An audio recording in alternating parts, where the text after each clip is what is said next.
It always helps when the person introducing you, gets paid by you. That's a good thing. But it's much, much appreciated. And our respects and best wishes to the Lieutenant Governor and the Governor tonight. I understand it's the state of the state. So best wishes, and thank you for making the time to be with us today on such a busy, busy day. And to the chairman, who you'll hear from in just a second, I just want to say we spent a bit of time talking, and I feel even more comfortable, not just as the head of the EPA, but as a mother, as a consumer with 2 teenagers who are going to be bugging me to purchase vehicles for them, about the future of not only this industry, but our country's ability to seize the moment that Gina so adequately described. And we are at a moment in this country where our innovation, the technology that makes us who we are, that's part of who we are, comes forward again to solve problems, global problems, but also to make cars that are fun to drive. So I'm very excited to be here. So right now in Detroit, of course, the auto show goes on, and the next generation of cars is on display, proving not only that the growing strength of the auto industry as it's recovering, but also that America's automakers are developing products that are beneficial to our health and to our wallets as well. Now, while attention focuses on Detroit and the cutting-edge clean energy technology on display there, we're also making a little bit of history here at EPA, hello EPA, at our Ann Arbor National Vehicle and Fuel Emissions Lab. Today I'm very proud to join with Chairman Marchione as we begin a new partnership to take the vehicles of tomorrow one step further. We'll be bringing together the resources and talents of Chrysler and the EPA to explore innovations that will power the cars of the future while making our nation cleaner, healthier, and stronger as well. Thanks to the work of EPA scientists and American innovators, entrepreneurs, American automakers, one cutting-edge technology we're looking to develop is actually already in use: hydraulic hybrids, which provide a cost-effective way to improve fuel efficiency, are being used by some of our nation's ports to haul equipment, by cities and towns across America to pick up trash, and by UPS delivery trucks on the road right now.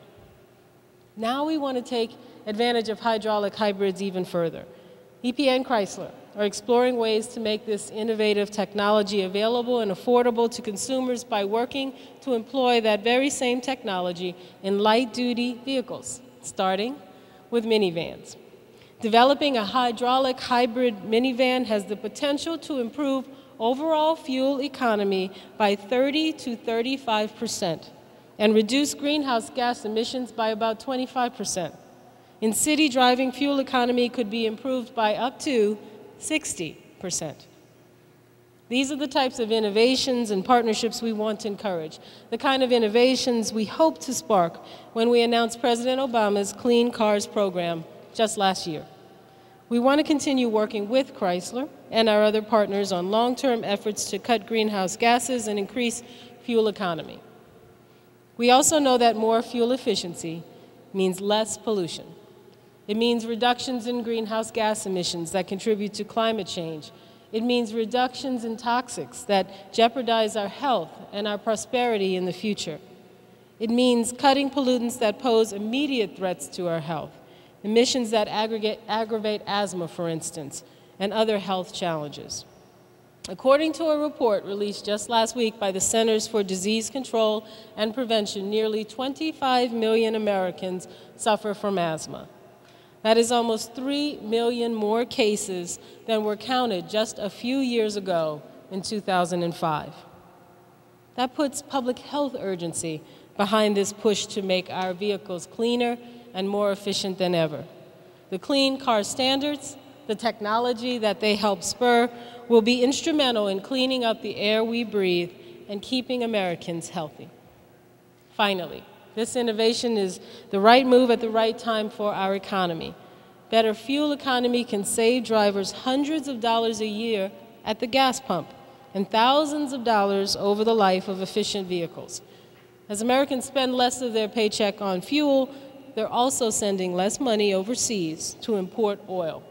Instead, they'll be investing in American-made technology here that supports jobs here at home and opens up our nation to new global markets.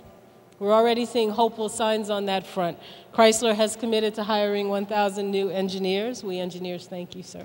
And technicians to work on small and mid-sized cars. And General Motors plans to hire 1,000 people in Michigan to develop low-emission electric vehicles.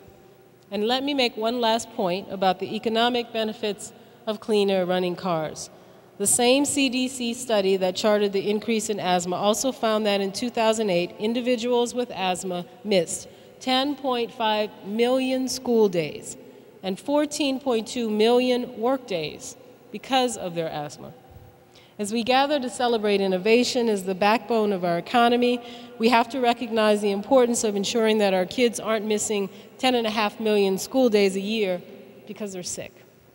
Or when we understand that we need to stay ahead of our global competitors, we have to understand that we can't do that. We cannot afford 14 million sick days in the American workforce.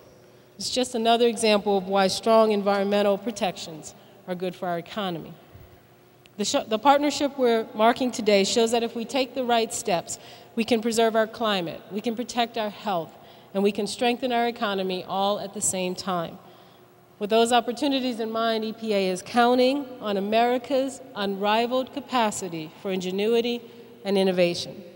We're very proud to be working with Chrysler to support good green jobs today and to position our nation to compete for the innovative jobs of tomorrow.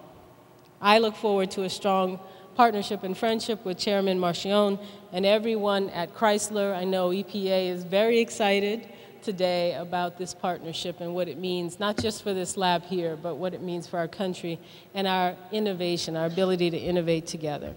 Now, it falls upon me to introduce my new partner. Besides being a leader, besides being someone who understands that the standards we set for health can also be technology encouraging and helps me understand that those same standards need to be respectful of technology and our economy. Chairman Sergio Marchione.